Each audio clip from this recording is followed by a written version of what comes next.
तुम्ही पाहत आहात MCN न्यूज मराठी। पातूर तालुक्यातील सावरगाव धरणाचे पाणी रब्बी पिकांना देण्यासाठी नदीमध्ये सोडावे अशा मागणीचे निवेदन सामाजिक कार्यकर्ते निलेश कापकर यांच्यासह शेतकऱ्यांनी अकोला जलसंधारण विभागाला दिले आहे। शेतकऱ्यांच्या या विशेष मागणीकडे लक्ष देण्यासाठी पातूर तहसील कार्यालयात निवेदन दिल्यानंतर शेतकऱ्यांनी अकोला जलसंधारण विभागासमोर या आंदोलन करत आपली मागणी रेटून धरली। सावरगाव परिसराच्या ग्रामीण भागामध्ये मोठ्या प्रमाणात गहू हरभरा या रब्बी पिकांची शेतकऱ्यांनी मोठ्या प्रमाणात पेरणी केली आहे। मागील वर्षी पाटबंधारे विभागाने या परिसरामधील कॅनॉलची दुरुस्ती केली नसल्याने पाणी कॅनॉलद्वारा सोडण्यास जलसंधारण विभागाने नकार दिला आहे। त्यामुळे धरणाचे पाणी थेट नदीमध्ये सोडावे जेणेकरून त्याचा उपयोग शेतकऱ्यांना आपल्या रब्बी पिकांसाठी करता येईल अशी मागणी यावेळी शेतकऱ्यांनी दिलेल्या निवेदनातून केली आहे। सदर ठिय्या आंदोलनामध्ये भास्कर डवांगे, महादेव सोळंके, राहुल पायघन, दत्तात्रय पायघन, महादेव शिंदे, संदीप इनस्कार, महादेव पायघन, प्रमोद सोडकर यांच्यासह परिसरातील असंख्य पदाधिकारी यावेळी उपस्थित होते। असंख्य शेतकरी यावेळी उपस्थित होते। MCN न्यूज मराठीकरिता जयवंत पुरुषोत्तम, पातूर। कार्यकर्ता निलेश सोताराम कापकर, आलेगाव।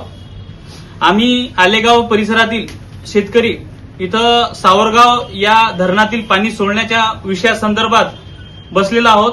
इथं सावरगाव मधील शेतकरी आहेत सध्या बसलेले, यांच्या सावरगाव धरणातील पाणी सोडलेलं नाही, कारण की तिथील कॅनॉलचं यांनी उन्हाळ्यामध्ये जे कॅनॉलचं काम करायला पाहिजे होतं त्यांनी ते कामच केलेलं नाही पावसाळ्यापूर्वी।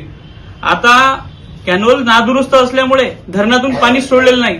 धरणातून पाणी सोडलेलं नसल्यामुळे गव्हाला आणि हरभरा या पिकाला पाणी कमी पडत आहे, त्यामुळे यांचे पिकं जे आहेत ते सुकून जात आहेत। याला सर्वस्वी या जलसंधारण विभागाचा, लघु पाटबंधारे विभागाचा भोंगळ कारभार जबाबदार आहे। शेतीच्या या उन्हाळ्यामध्ये आता गहू, हरभरा, भुईमूग, कांदा हे पिकं पेरण्याचा टाइम आहे, शेतातले पिकं बहरण्याचा टाइम आहे।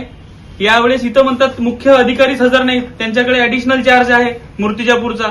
तेच गैरहजर असल्यामुळे उद्या येऊ परवा येऊ कुठलं लेखी पत्र नाही। आम्ही यांच्या कार्यालयाला लेखी पत्र देतो, त्यांच्याकडनं आम्हाला ओशी भेटली फक्त, परंतु थातूर मातूर ते ओशी असून फायदा नाही ना। त्यांनी इथं शेतकऱ्यांना सांगायला पाहिजे ना की आम्ही आज येतो की उद्या येतो। मला सांगा, आज आपल्याला जर गहू हरभऱ्याला जर पाणी नाही मिळालं तर आपलं पीक टिकणार आहे का? आपला जीवन प्रपंच कशाच्या माथा आहे?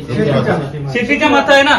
मग याला जबाबदार या प्रशासनाचा भोंगळ कारभार आहे। जोपर्यंत इथले अधिकारी येणार नाहीत, आपलं म्हणणं ऐकून घेणार नाहीत, तोपर्यंत आपण उठणार आहोत का इथून? आम्ही सर्वसामान्य शेतकरी आहोत, कुठले काही आतंकवादी नाही आहोत। आम्ही या कार्यालयात बसून राहणार जोपर्यंत या कार्यालयाचे मुख्य अधिकारी येतील नाहीत, आमच्या निवेदनाची कॉपी घेणार नाहीत आणि आम्हाला ठोस आश्वासन देतील नाहीत लेखी, तोपर्यंत आम्ही या कार्यालयातून उठणार नाही। धन्यवाद। सामाजिक कार्यकर्ता निलेश सोताराम कापकर।